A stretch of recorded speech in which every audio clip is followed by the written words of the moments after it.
MATC Views. Welcome back to MATC Views. Welcome to our 5th episode of this series. Once again, I'm your host, Victor, and I'm here with two very special guests of ours. Ethan. And Alexis. And Ethan and Alexis are undergrad students of MATC and in the program of television and production. How's your guys' day so far? Good. Pretty good, yeah. Okay. First thing first, how did you get yourself started in the field of television? Well, I didn't know MATC had this program for TV, so after high school, I was struggling with what I wanted to go for, but I did know that I really loved the behind the scenes of production and like camera stuff and all that. So I had a friend who went to MATC and they were like, yeah, MATC has a program. And I was like, what they do? I was a little surprised. So I looked into it and then applied for the fall semester, and here I am. For me, it was my dad was in radio production. He was a radio producer. And so I always saw him when I was younger going into the studio and loved going in with him just to check it out for myself and hang around the tech people of radio. And when I realized I could do something like that, but in television, I kind of started looking into it and found MATC through that and their production program. I see. So both of y'all were just like uncertain, but yeah, you decided to choose it. Yeah. All right. What current trends do you see shaping the future of television? Ooh, that's tough. I think some of the trends might be like the short videos, kind of like reels and stuff like that. Like the attention span for most of us is about 5 seconds. I feel like that's just gotten big throughout like the last 2 years, especially on like Instagram, TikTok.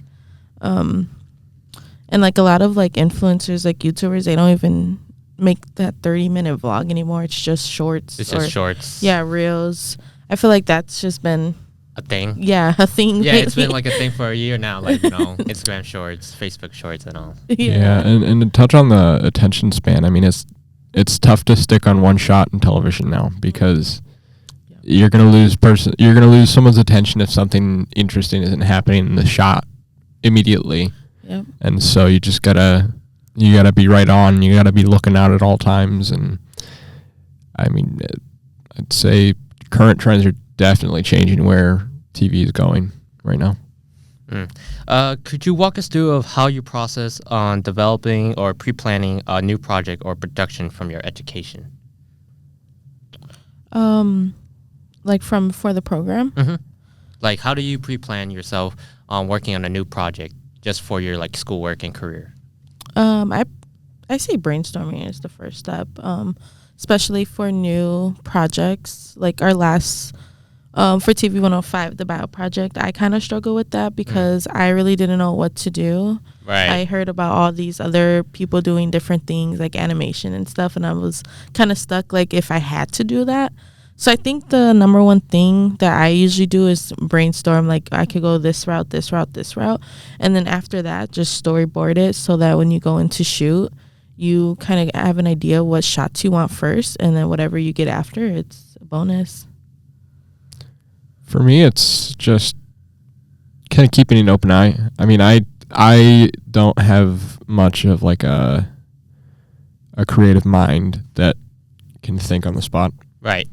So when it comes to thinking of a new idea or thinking of something for a project or some sort of production or a show, it's really, my process could be anywhere between, I'd say, 4 days to a week to figure out just like an idea or something for the show, because it's something that happens in my everyday life that I go, that could be interesting. That could be interesting for a video. That could be interesting for a project. That could be interesting for a show, where it's just something that it's got to come to me. I'm not going to figure it out on my own.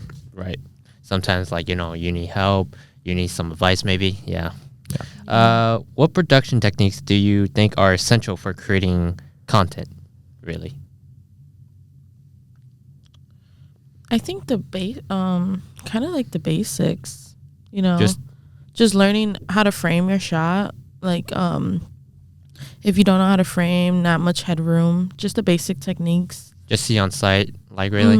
Yeah, like I feel like once you learn the fundamentals of that first, like kind of like how TV 101 is, and then you go deeper into the classes, it just gets better as you go.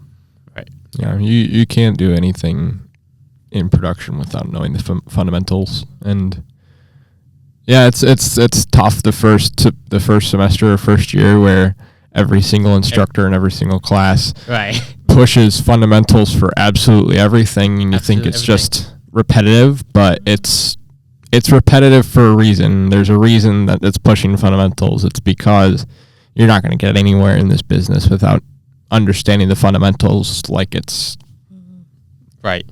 Let's see. How have learning new technologies and equipments influenced your work or life skills? And life skills? I feel like the cameras in general, they're more, as we go into our second year, I think we use the better ones. And I feel like just learning what is used out in the real, like reality of television and stuff like that is good practice, because practicing on a camera that's not really used is kind of like, okay, well then when you go into a job, you're not familiar. You're not, yeah. Yeah. So it's good that we get to use the cameras that are actually get used in production. And actually learn the basic training of it. Yeah. Yeah. I get that. Yeah, I don't know what to touch on for that, but She pretty much said everything. What skills do you believe are the most important for students wanting to enter the television program? an open mind. Yeah. I think like self-control. If you're not determined and you're not focusing on like the classes, you're not going to get anywhere. So having that self-control of, okay, I can't do this weekend, or have to go to bed early, or have to do this or that. If you don't have that and you go into this program with the amount of work that you have to put in on the side outside of your classes. Right. Yeah. I think that's important. So much in television is deadlines. Yeah. So much in television is deadlines, and you just can't.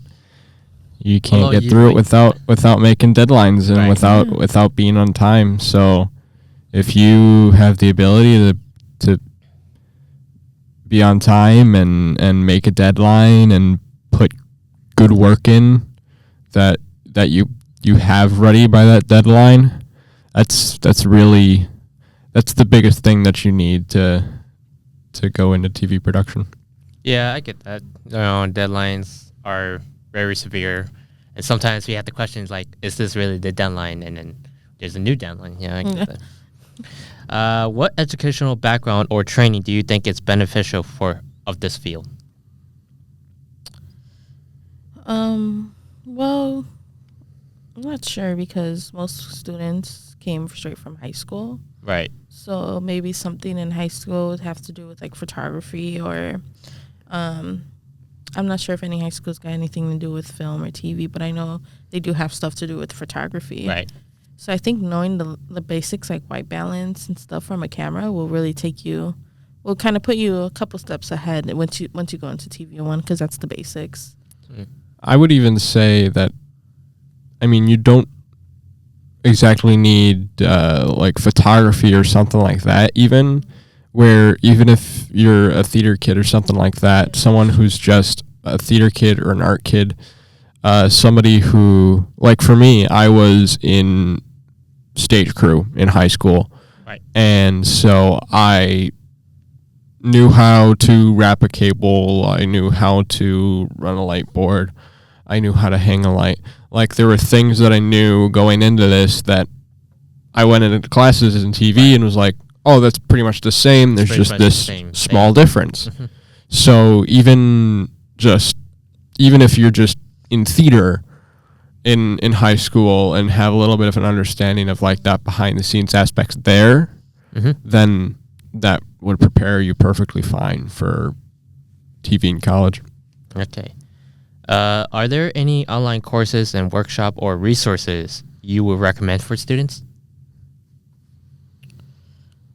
To get into this program? Yeah, I would just generally say that. Like, what are some like resources could like, if people are in television or people that wants to join in television, what are the resources and like online courses or workshop they could use? I feel like the number one resource we have are instructors. Like once you ask for help, you have it. You just need to ask, you know. For like online classes, I did TV 181, I believe it was, and it kind of gave me the backstory of television and the rising of it. And I thought that was pretty cool, learning the history of it. I really enjoyed that class, and yeah.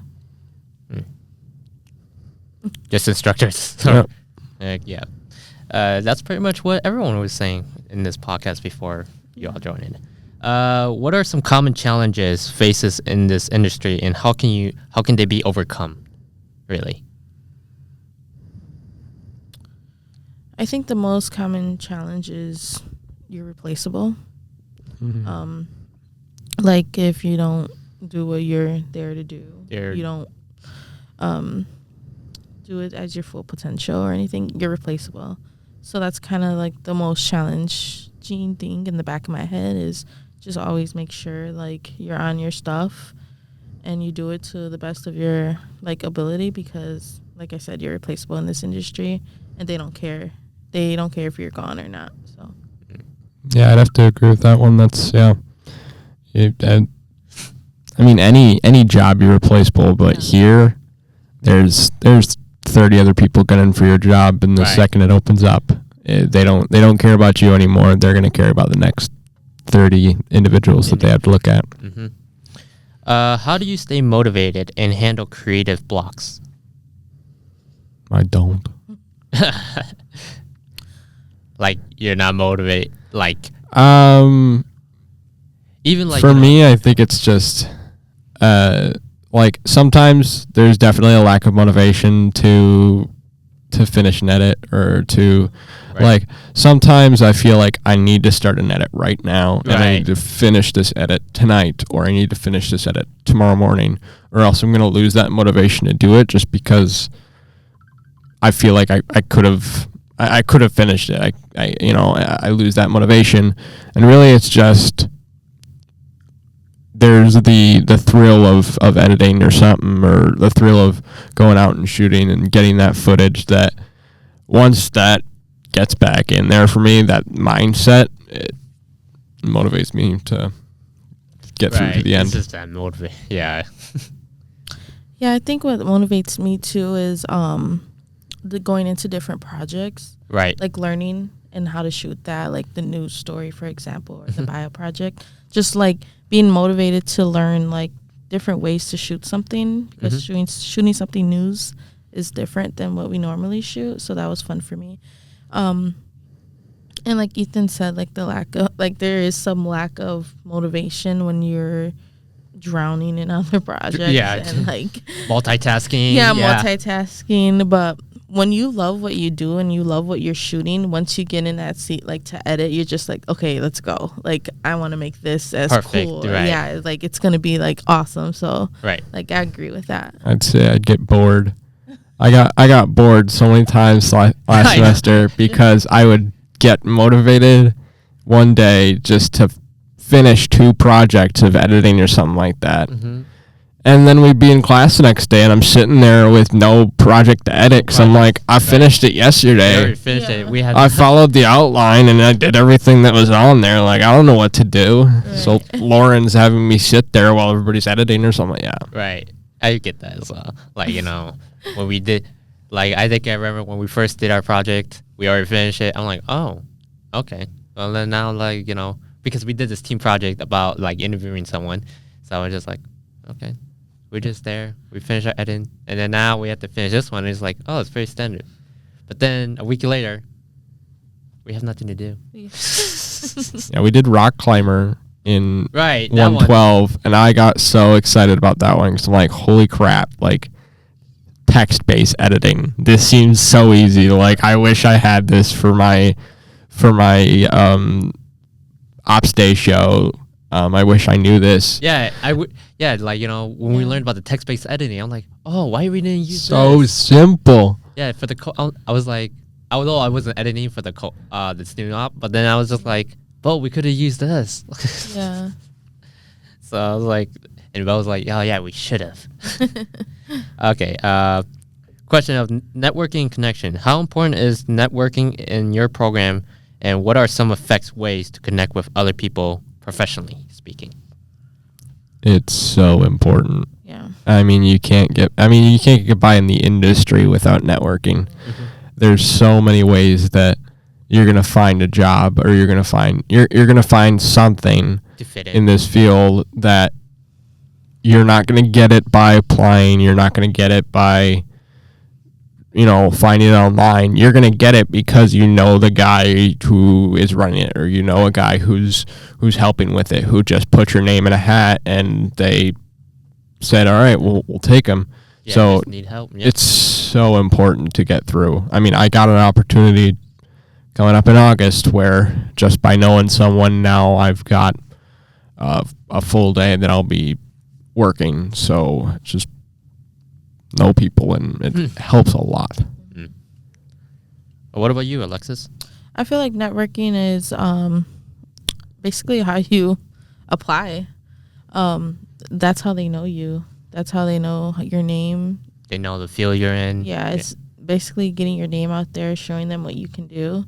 And then building the connections is important, because you might know the person that has that job, and there might be someone working on it, but the next shop they go to and they need someone, they'll think of you. So that's important too, to keep your connections in a good standing.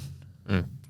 What is the best advice that you ever received regarding from your career, really, or your field? I think is that you're replaceable. For me, that is. No, seriously, like that's just like branded in our brains, because it's like, do it, like who cares what that other person's doing, or just do what you think it's best, and your technique, and everyone has their own technique of the way they shoot, the way they edit.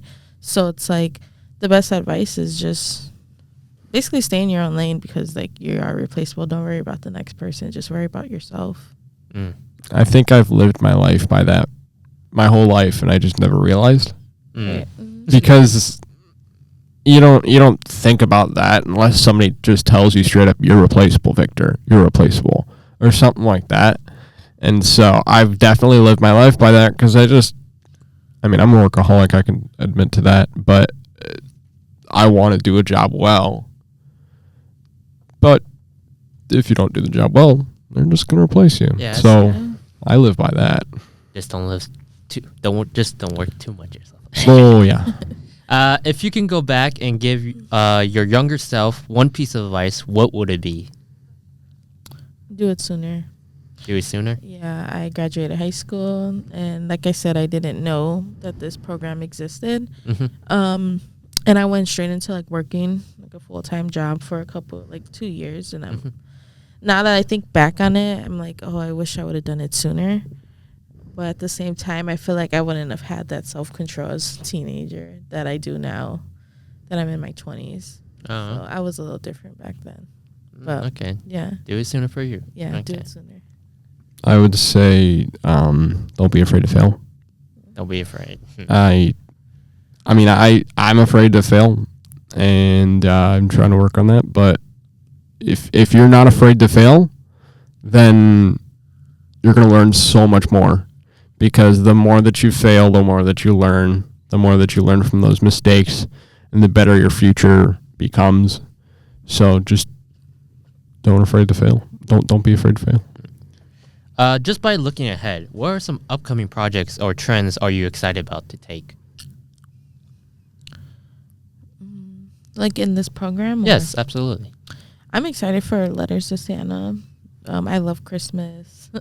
I know that it was like a big, it's a big thing, because it's kind of like everyone's responsible for their own roles, and that's where kind of like some clashing comes in, or this and that.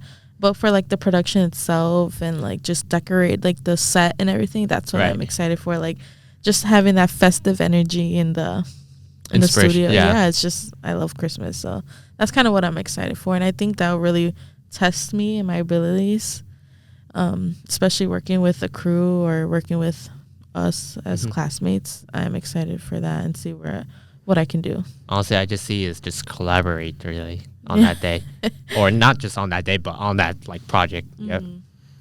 I'm already looking forward to Ops Day this year.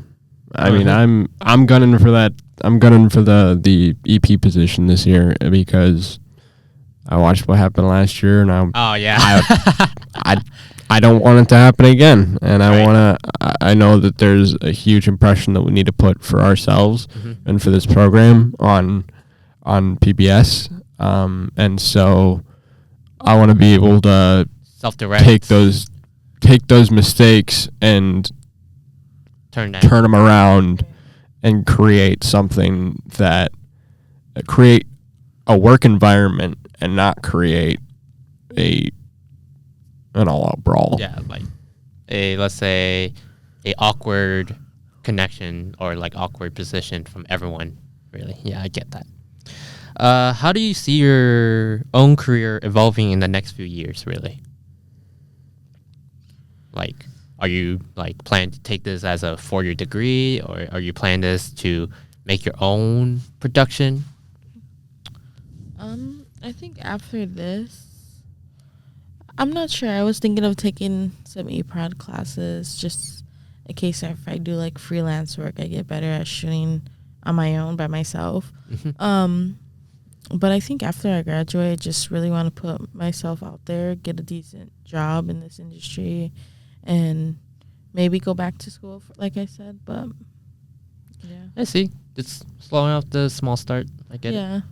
I've got another degree in mind that I'm going to go get after this, but I definitely plan on using this to hopefully work through my next college degree that I'm going to get, and maybe work some freelance stuff, like see about working stuff like Summerfest or the festivals around here where they need camera operators or absolutely grips just for a concert or something like that. So so just some like fun questions. What's a day in your life like for you, really? Chaos. It depends what day it is. Just like when you attend classes, it's just chaos, or maybe not classes, but right now it's chaos. Yeah, usually after class I go straight to work. So just play on normal. Yeah, so basically my day would start at 8 and I ends at 8 at night. Yeah, that's not going to be for me. My day's going to start at 3 and end at 8. So that is not. That's not a good thing. Oh boy, it's going to be so much fun. If you can collaborate with any creator or producer, who would it be and why? That's a good question. Yeah, that's a good one. Damn. It could be like let's say if you offer to a project, like say that new. I heard that there was a new Avenger movie that was coming in. If you were offered there, would you do it? No, but I would. I feel like there's content creators I would want to collab with and work with just once in my life, just to do a video with. I'm trying to think of them. I'd say I don't know I want to know their names, but one of my main things that I want to do is work on a TV set. I want to see like actors act because I have a big thing for that. Right. So like I would like to be able to witness them behind. Like that's part of the reason why I got into this program is I wanted to know like an actor's like preparation or just like the way they are on set. And I feel like working on a TV set, like it's just, I don't know. I think it'll be so cool. For one last question, what's the one thing about your career that might surprise people? That you can make a living out of it. A lot of people are like, what? You're in TV or you're doing this. It's not like you're saying you're a nurse or something, you're going to be a nurse, or you're going to be this or that. I feel like what surprises people is that you can make a career out of it if you really put your mind to it and the work. So yeah.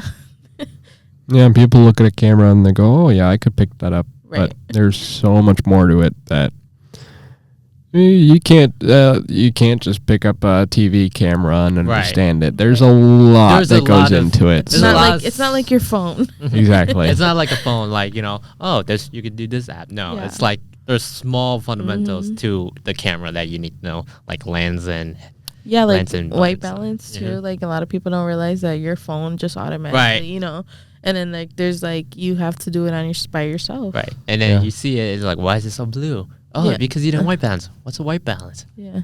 Yeah, there's no such thing as auto on a TV camera, or there's no such thing as a good auto on a TV camera. So, and yeah, people don't realize that, and it actually takes professionals to do something in TV.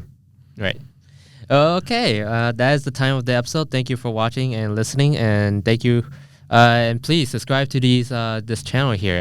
Whatever you guys do on YouTube, like and comment, and think about what you think of this episode. Thank you, Ethan and Alexis, for joining us in. We'll see you next time. Toodles. MATC Views.